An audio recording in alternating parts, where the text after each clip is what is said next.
Hello everyone, it's Mike Levin, as we say in Pennsylvania, and I'm obviously driving in my car at night, one of my trips between New York and Pennsylvania that I do, and what a great opportunity to do idea capture. I guess I'll open up with that concept right there. I, like most people, don't commute anymore. Wow, what a life-changing and I would argue improving thing. So there's that, and it makes drives like this that I do a welcome change of pace and a great time to process one's ideas. And so here I am capturing these ideas. And what I most want to capture at this time in my life, 50 years old, the end of January 2021, new President Joe Biden. Pages are being turned. New chapters are beginning. The impossible is starting to seem possible. We dare let ourselves have that twinkle of hope and, dare I say, optimism in our eyes and our lives. And I am, at heart, a deep optimist. I feel we're on our way somewhere, and I am a, armchair commentator, pundit, cheering on humanity. Oh my God. People focus on the negative, and I take as little doses of media as I need every day to keep myself relatively informed.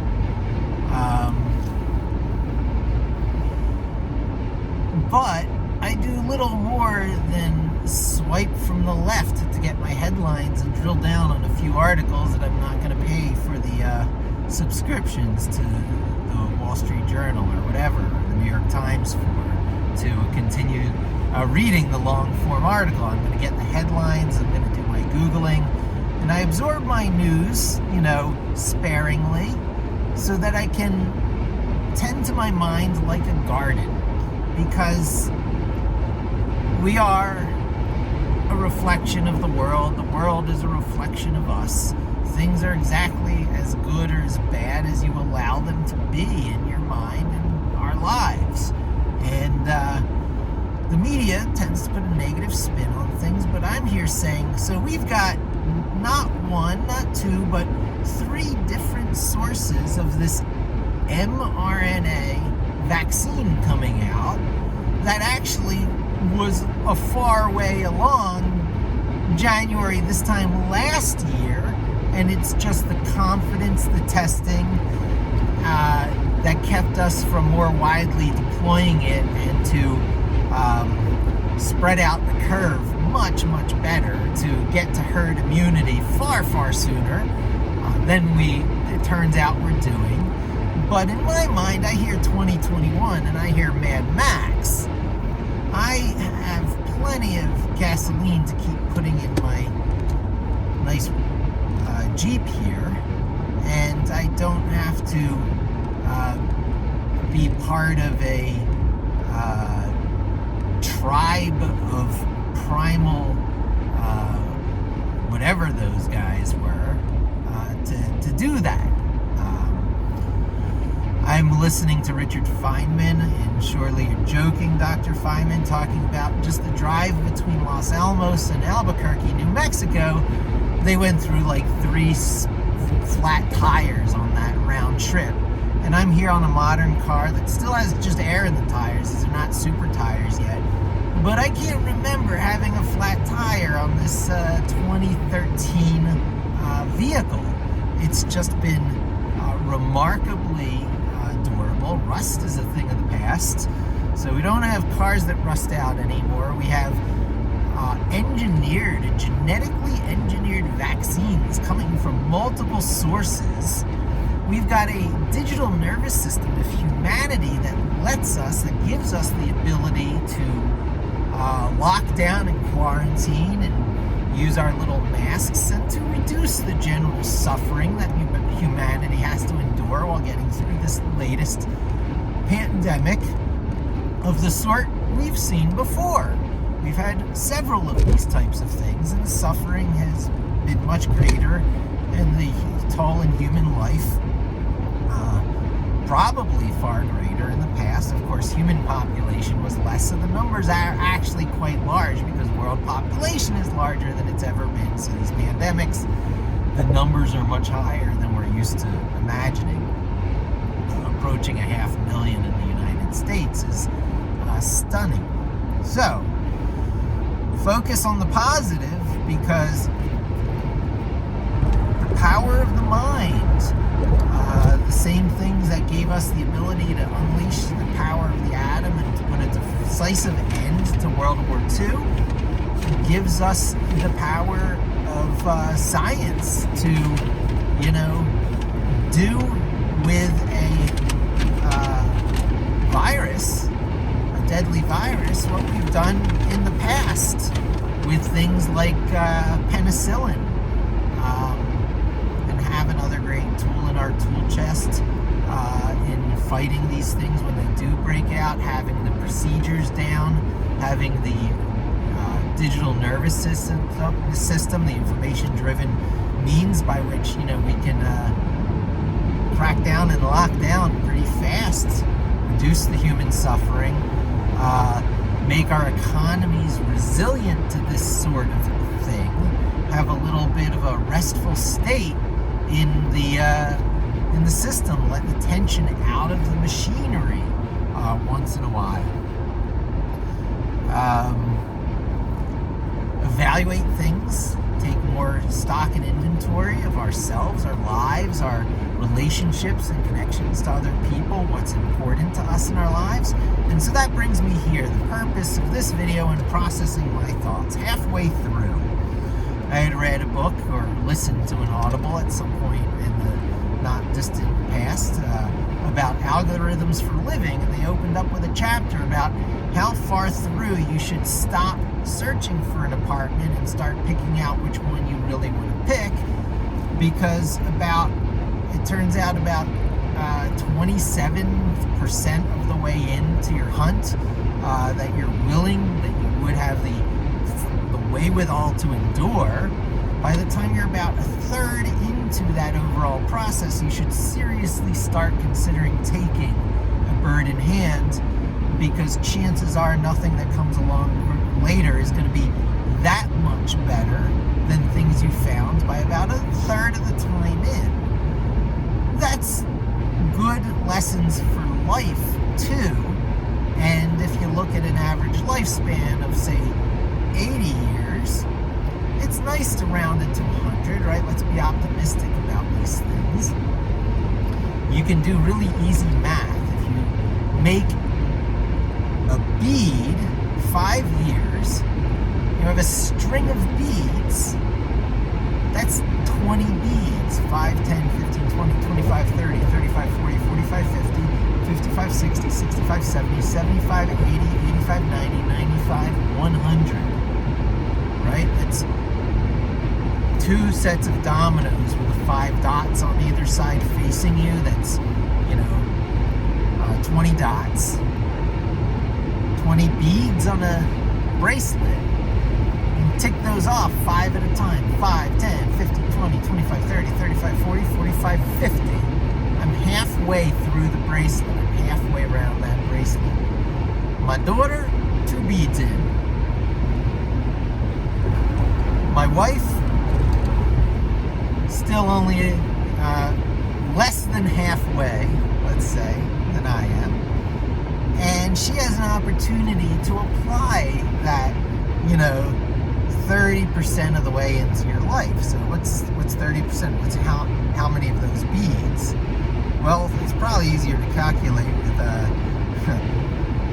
30, 60, 90 with a 90 lifespan. But even the fact you can do that, 30, 60, 90 for cutting into thirds, is going to tell you it's a little over 30.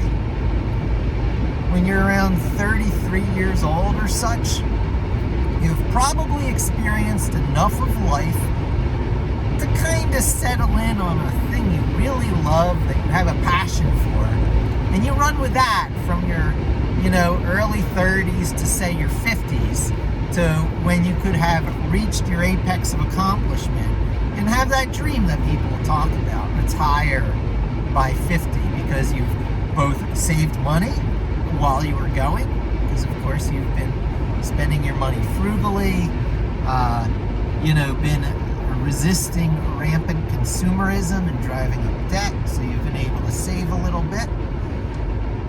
Maybe bought a little real estate, a starter home in that time, and perhaps not. So my state in my life is very different. I've saved basically nothing, and I am without real estate. I recently sold a place in the Catskills I had because we didn't spend enough time there to make it worth it, and living in the Poconos as I do now, I'm already mountain people, and it seems Poconos and Catskills was redundant, so I'm renting a house. I have a whole house for the price of a cheap apartment in New York City. I'm one of the flock who got the flock out of there when the writing was on the wall that we were bound to be in for very long stretches where you're basically not going to be commuting into work. So early on in the process, I got out of a very tiny studio apartment I was living in with my wife, and on the weekends with also my kid and 3 cats. It was the era of Billy and Sammy and Charlie. Charlie was there too, but Billy and Sammy were brothers. And I remember at that time in my life where I was really deciding what to do with the rest of it and decided to come out to New York City. I guess I was in my early 30s, and I got a pair of cats. I got a pair of kittens, 2 little kitties I know, Billy and Sammy. The yin and the yang. They started out quite similar, but Billy, the one with the black spots, they're both black and white tuxedo kitties, as Wikipedia would have you call them. American short hairs, but real New York kitties, probably came over on the boat from Amsterdam or such with the early settlers, but have been here ever since, and I got a pair of them from the PetSmart on Union Square when I was living on 16th Street in New York City. And those kitties, I remember saying, they're going to be with me maybe until I'm 50. And here I am 50, and Billy and Sammy have passed. But it is now the era of Linny and Charlie. Charlie and Linny are 2 little kitties I know. Linny's the new kitten that we adopted here from Awesome, the adoption center where I live. And Linny is growing up into quite a absolutely Billy and Sammy-like, that is to say, utterly loves people, loves to hang out with people, loves to verbalize, and is just friendly all around, loves the cuddles. Billy and Sammy split along the yin-yang divide. Billy, the one with the black spots, black and white kitty, became the soft, gentle, occasionally stormy, feminine, rounded spirit. Billy was the yin of the duo.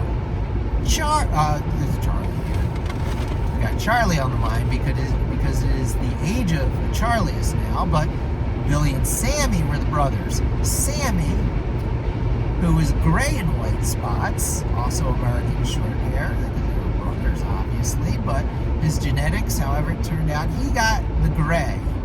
He also had a smaller head, but a larger body, and he made sure his body stayed larger. He ate and ate and ate and kept himself alpha, although clearly it was an insecurity that made him do that, and it was very apparent when you saw Billy and Sammy's interaction. It was utterly adorable, their slappy cat fights. So, I remember saying early on when I got these kittens, I'm going to be having them probably, maybe when I'm 50. And over the past 2 years, they passed. Both Sammy, living big as he did, got diabetes. And we gave him another year and a half doing the insulin shots, but eventually it just caught up with him. And that was Sammy's time. It happened Hanukkah, I believe it was 2019, if I have the dates correctly. December 2019. And then about a year later, 6 months, 8 months later, we lost Billy. And Billy just, everything started breaking down until the vet said the right thing to do is when, his quality of life isn't there, bring him in. And that's what happened to Billy. However, Billy and Sammy had been raising, keeping emotionally suppressed, this timid little runt that I had adopted sometime after Billy and Sammy. And he seemed to belong to the set, but it turns out maybe not so much so, because even though on the outside his appearance was one of those black and white kitties, he, having clearly been feral for longer than Billy and Sammy, which I got at 3 months old, very typical. They had already been neutered, and it was easy. It was up to me to just make sure that they stayed hand raised. That they had a lot of interactions with humans growing up, so that they'd always be rough and tumble, cuddly little kitties. And that was not meant to be with Charlie. Adopted at 8 months old, he was feral. He had gone completely feral. And he loved his shrimp tails when he could get them out of the trash or whatnot, sometimes right off our plates. And he could disappear. We used to joke that Charlie was more of a probability cloud than a cat, which seemed to fit right into the, Heisenberg's cat and everything. It's fun to think of cats as forces of nature and, primal physics. So Charlie was more of a probability cloud, and, he was just sometimes there and sometimes he wasn't. And if Charlie didn't want to be found, he couldn't find Charlie. Certainly couldn't hold him, couldn't cuddle him. But, fast forward to me being 50 years old, Charlie being a senior cat. My daughter, 10 years old, who has never been able to handle Charlie, can just pick Charlie up as a regular thing and give him real cuddles. Charlie has come out. The old lie that we used to tell ourselves, that Charlie loved affection but hated people, just was not true. Charlie was a very repressed little cat, not deliberately by any of the, forces of nature in his life, but presences such as Billy and Sammy, who were brothers, and physically much larger cats, made it difficult for a cat like Charlie, who was never really accepted as a brother. And there were hisses and there were slaps, and Charlie kept himself on guard all the time. And he's chilling out and relaxing quite a bit more now, and it's a delight. So this is me processing my thoughts. It turns out what I needed to do was start capturing the stories, the episodes, the chapters of my life, and let them just come out freely. And to heck with the audio quality, and to heck with the video quality. This is just pure idea capture and introspection. Journaling. This is journaling. Sometimes my journalings take the form of YouTube videos that I upload because I'm comfortable talking to you, the potential and, inexplicably there sometimes public.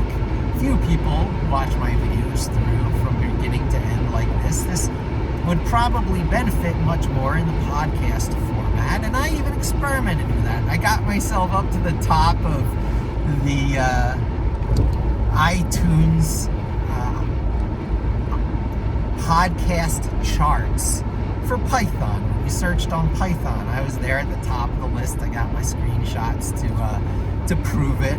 I was even once referred to as, the low quality stuff that can pop up on iTunes.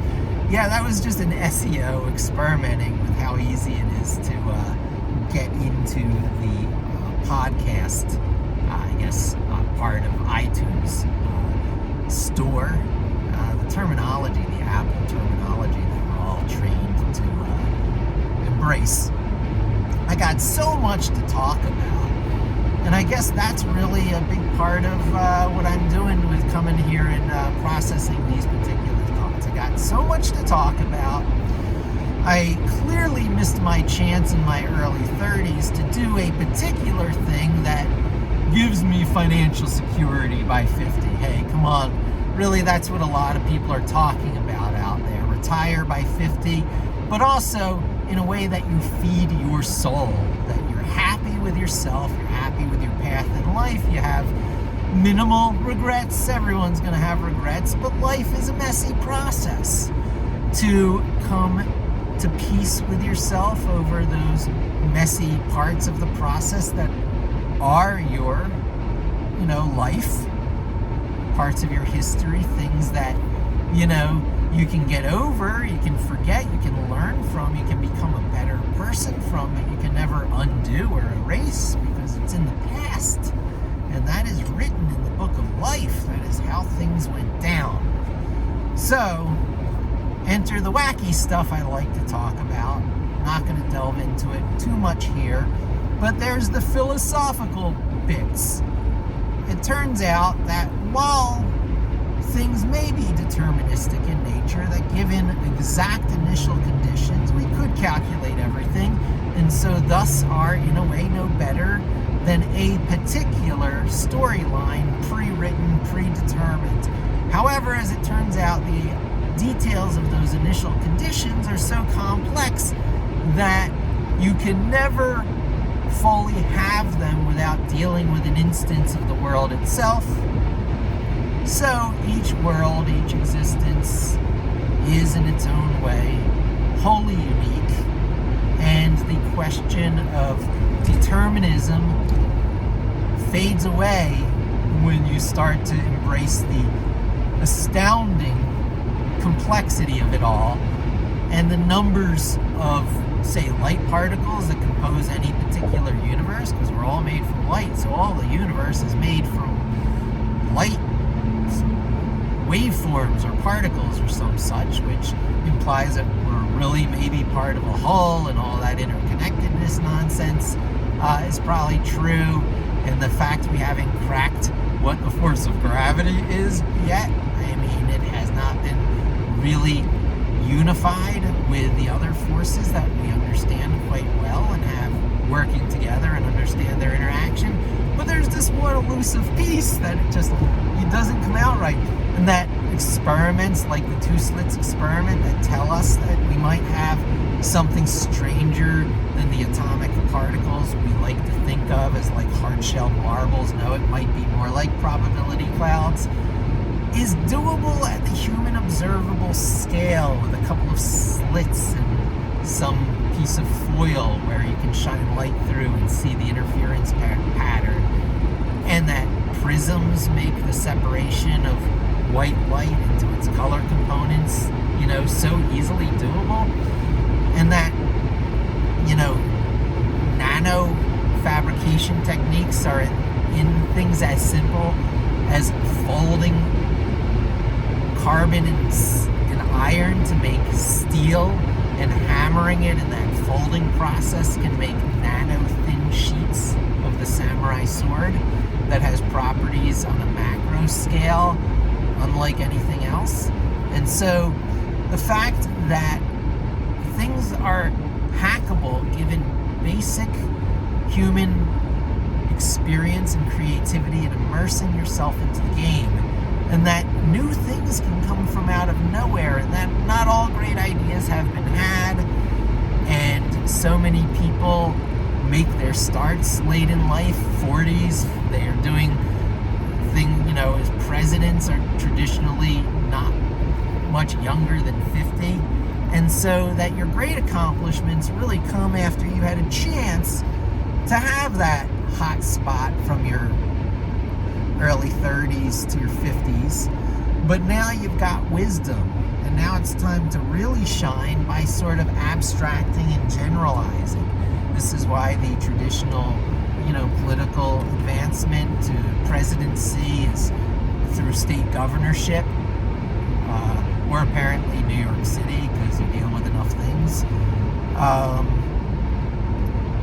And it trains you to deal with things at different scales, going up from the micro scale of small, cities and mayors to the large state scale of governors, to the country scale and president.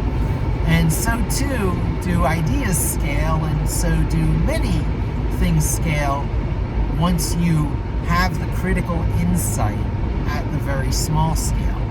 So, what I'm here to do, what my mission is, because, what happened with those years? There's another discussion here about the Great 28, why so many people do their big artistic creations and sometimes clock out by 28 years old, like the founder of Reddit and so many musician artists, because the light that shines so brightly shines most briefly, and you're willing to burn a lot of fuel and make a lot of the sacrifices in life and focus so much more and give up so many other well-rounded parts of yourself, going through the academic process, through hyper competition of competitive grade schools to competitive high schools to competitive colleges to competitive degrees, and making a big mark in the world early, the West young man, all that stuff. So there's a great pressure on people to do something great by 28.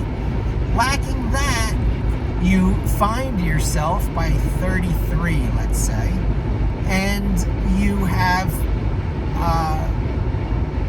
realized the full return on the investment of that stuff by the time you're 50.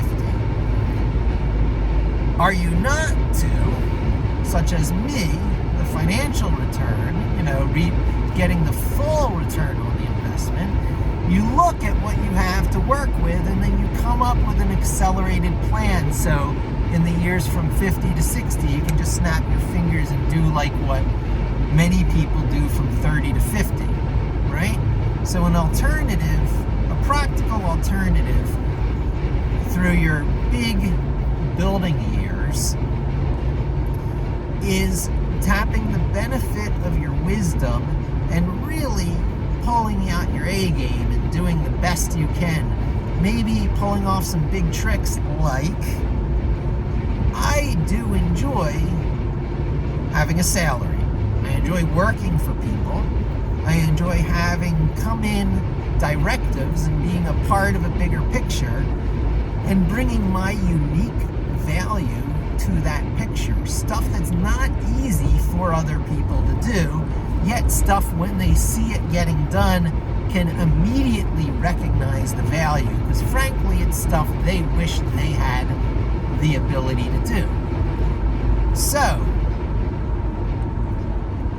getting over imposter syndrome is going to be a major part of what I talk about here, because having a real carpenter's skill, having a real hunter's bow and arrow, a real effective green arrow, a quiver in your quarrel, such as it were, is of great interest, because you will always be of value to the tribe. The tribe is always going to value someone who can go out there, apply their skills to a task, and get the job done. There's some room for creativity, but typically not. This is the hyper-competitive. This is where hyper-competitive shifts to. And so the hyper-competitive that some people opt into in school and academia, that, I don't want to have anything to do with it, because at heart, I'm happier as a craftsman and an armchair general, a weekend pundit, and a practitioner of the skills, a user of the tools, than I am being one of those hyper-driven people who is perhaps creating the tools of the day. The Linus Torvalds and Guido van Rossums, who are the tool makers, the ones who make the samurai sword. I much rather see myself as the user of such sword, which would cast me in the role of something like a samurai. People came to that trade through different paths, but it is definitely a carpenter's type trade. It is the expert use of tools.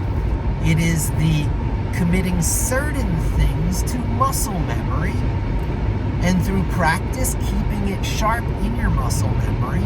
So certain things you can always rest assured are going to work a certain way within a certain time frame, with a certain repeatability, with a certain amount of energy spent. And that is what samurais did, making themselves available to an employer to practice that trade when necessary, so that larger wars did not have to be held. It was an efficient way to handle feudal warfare, the samurai system. So it is too with a true carpenter's tools, with a level and saw and hammer, and that thing that they smooth wood with. I forget what they call that. But the carpenter has to keep their tools in good shape. They have to be an expert with the materials that they use, the wood. They have to have a greater sense for the nuances than would immediately be apparent or obvious, such that they can hold the discussions with people about how much more goes into a thing than one thinks at first, raising a barn.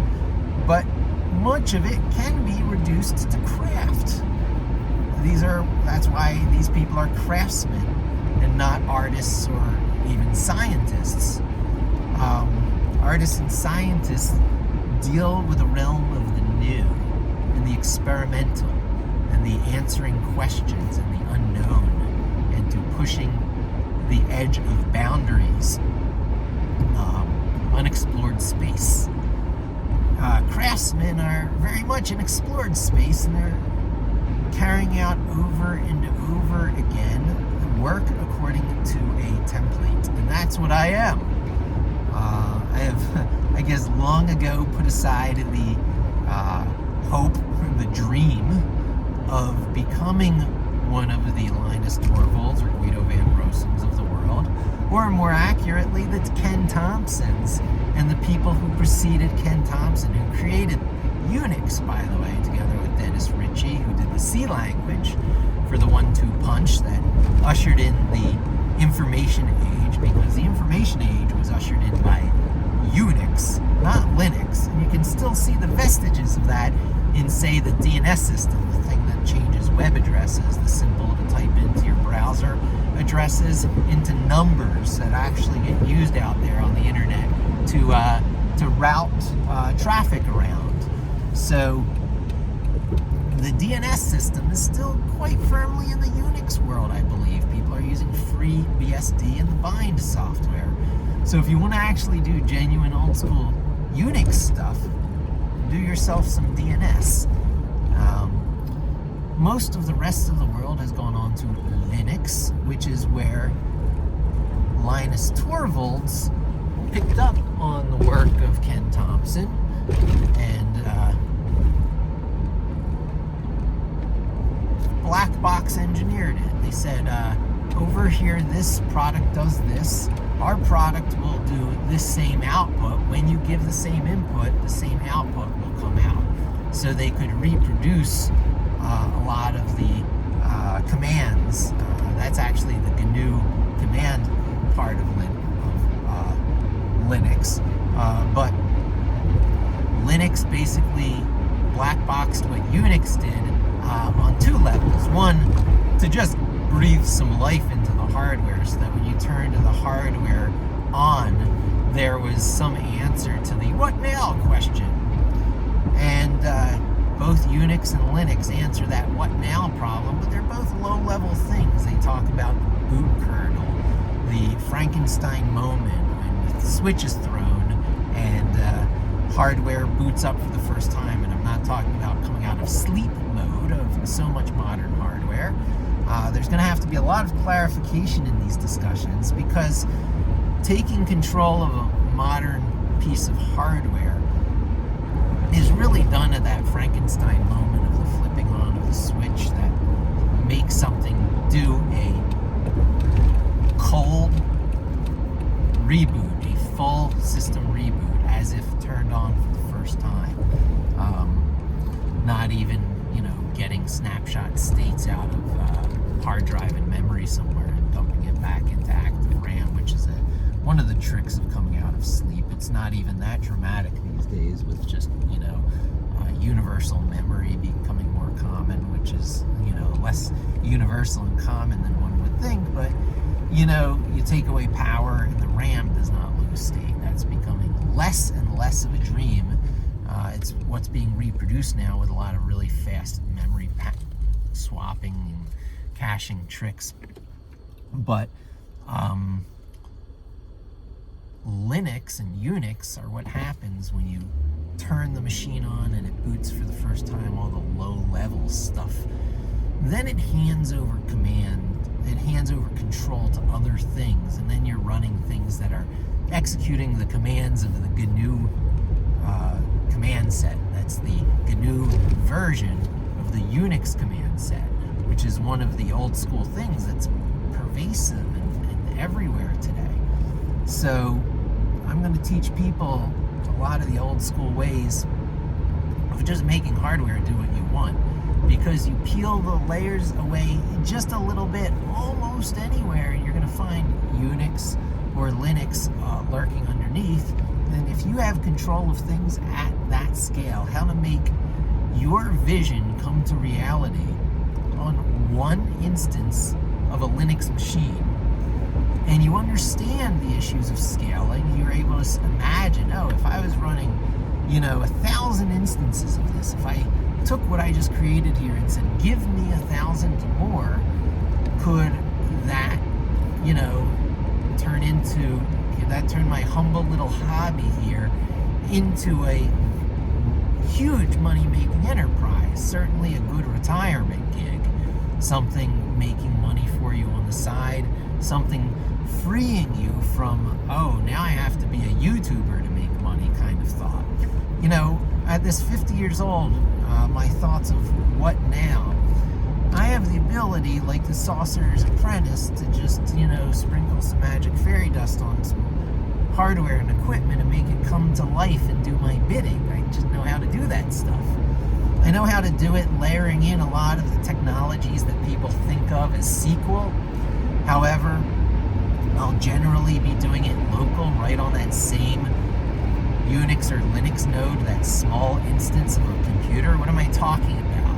I'm talking about something that could be a single Raspberry Pi, a single cloud instance of infrastructure as a service. People are losing, sight of it, but you don't have to use, say, Heroku or the Google Cloud Platform or Microsoft Azure.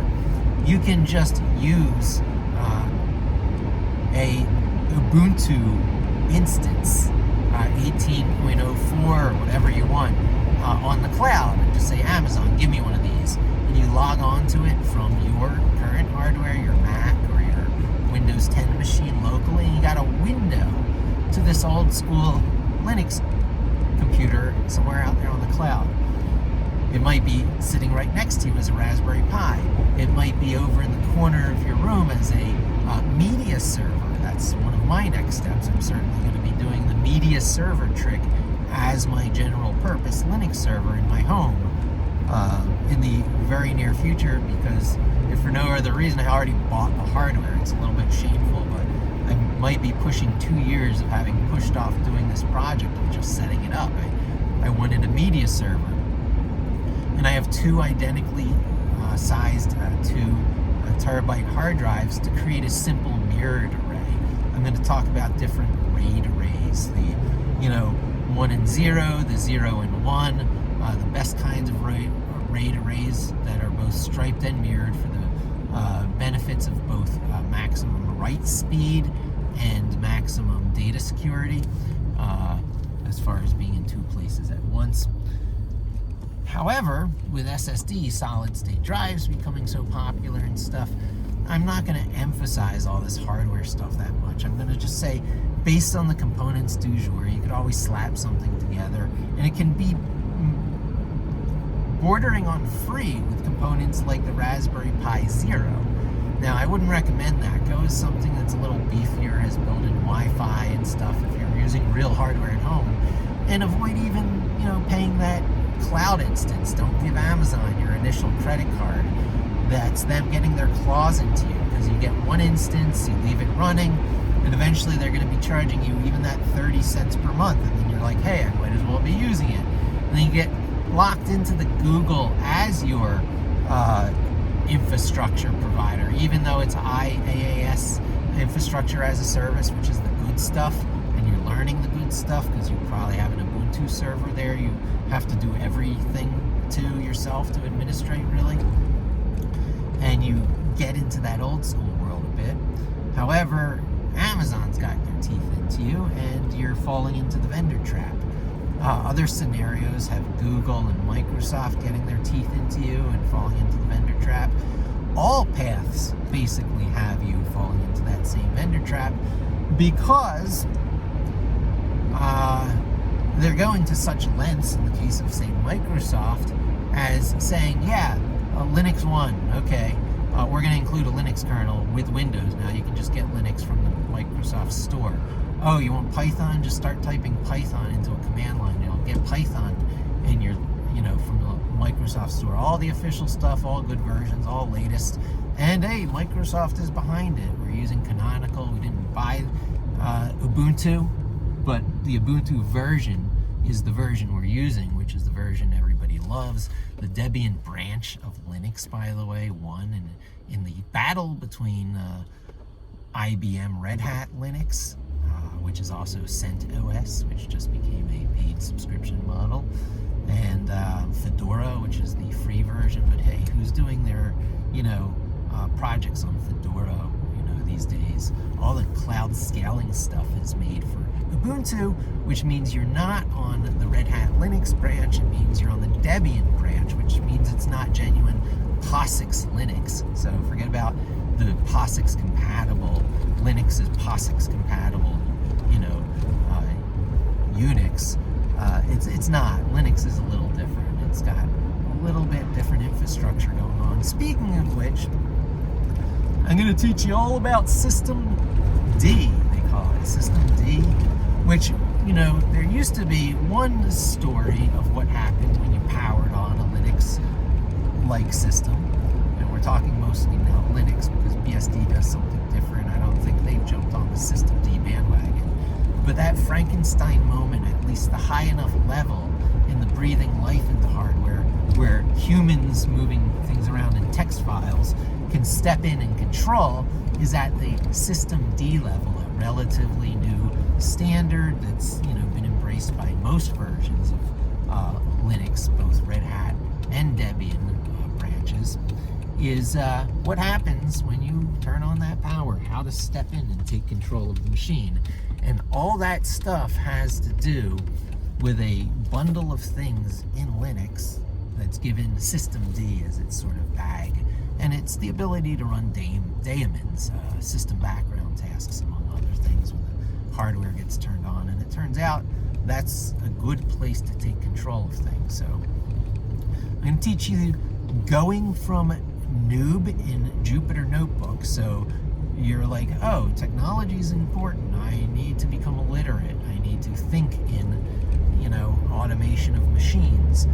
Step number one, I hear computer scientists, data scientists are jumping on the Python bandwagon by installing Anaconda on their local machine, or using Google Colab, or using Azure notebooks. I believe I have that right. So there's a bunch of competing platforms now, notebook platforms, but they're all just competing with Jupyter Notebook, which is installed as part of the Anaconda install from the company Anaconda, which is a for-profit company that makes, free and open source software, solving the issue of how do you get your code to run the same way across everybody's different hardware platforms. And the answer is just pre-install all the dependencies that everyone's ever going to use into one megalithic package, call it Anaconda, and that way they'll get Jupyter Notebook. And they'll select something called Jupyter Notebook from their start menu, and then up in their browser pop somewhere where they can start typing in and running some Python. And so the road onto the Python bandwagon, is really easy and paved with the good experience of data scientists for the past 10 years. So I advocate you jump on that bandwagon. There's a JavaScript story coming up too, because JavaScript is always part of the story. It's just not the one language to rule them all. Learning the web stack isn't the last language you'll ever need to learn, although if you want to be stubborn about it, it can be. I advocate being multilingual with your first native, natural, you think in language of machines being Python. It's a better native, natural language in your head. It's a better thing to commit to your muscle memory, like those tools of, say, the samurai warrior, or the master carpenter, or the musician. You got to commit certain things to muscle memory. And of those things I say you commit to muscle memory are a couple of old school tools that will serve you for the rest of your life and allow you to do the trick of breathing the life into machines. Where was I with this? So it starts out comfortably enough in the web browser, in Jupyter Notebook, in Anaconda, in Windows 10 or Mac, or whatever Linux desktop you're using, because Anaconda installs on all those platforms. Easy road on. You start writing notebooks. You start automating processes, but it's not real automation. It's semi-automation. You're sitting there, you're taking your finger, you're hitting a button, okay? And you like to call it automated because I've automated this process. I've taken what takes people hours in Excel and have made it, 1 minute here, and it's automated, but it's not automated. It's lost automated. You sit there and you press a button. There's a tremendous divide between the world of Jupyter Notebooks and notebooks in general, because Google Colab and Azure Notebooks are going to start to make sure that the branding is not going to be Jupyter, it's going to be notebooks, is what you're going to hear a lot about if you haven't already been inundated with the hype. The hype is true, and it lives up to the hype. So jump on the notebook bandwagon. But then the other part of what I'm doing here, the unique thing I'm bringing to the picture, is teaching people how to go from the one world of notebooks, low barrier to entry, data science world, semi-automation, to full automation, which is 24/7 reliable, has lots of redundancies, lots of testing, lots of notifications when things go wrong, lots of thinking ahead to different scenarios, graceful recoveries, back-offs and retries, and all the issues surrounding the tender love and care of the data surrounding the app or whatever it is you're doing, which can be a real ugly picture or a real clean and easy picture, or everything in between. If it's ugly, you're retaining lots of long-term data and going to be pushed into services like Amazon S3 or Google BigQuery, it's BigQuery, or one of these other tools. So it can be medium easy by using a local instance of SQLite and sparing yourself most of the SQL through different APIs, tricks. Or it can be like a webhead, a phantom. It comes and goes like it was never there. Your systems never leave a trace, and you have no database overhead, even though you're doing database things, and there's plenty of data manipulation going on. Anyway, I'm going to tackle all those issues with you. I'm going to do it in a way that I think I'll be making lots really accessible and pleasure to a lot of people out there.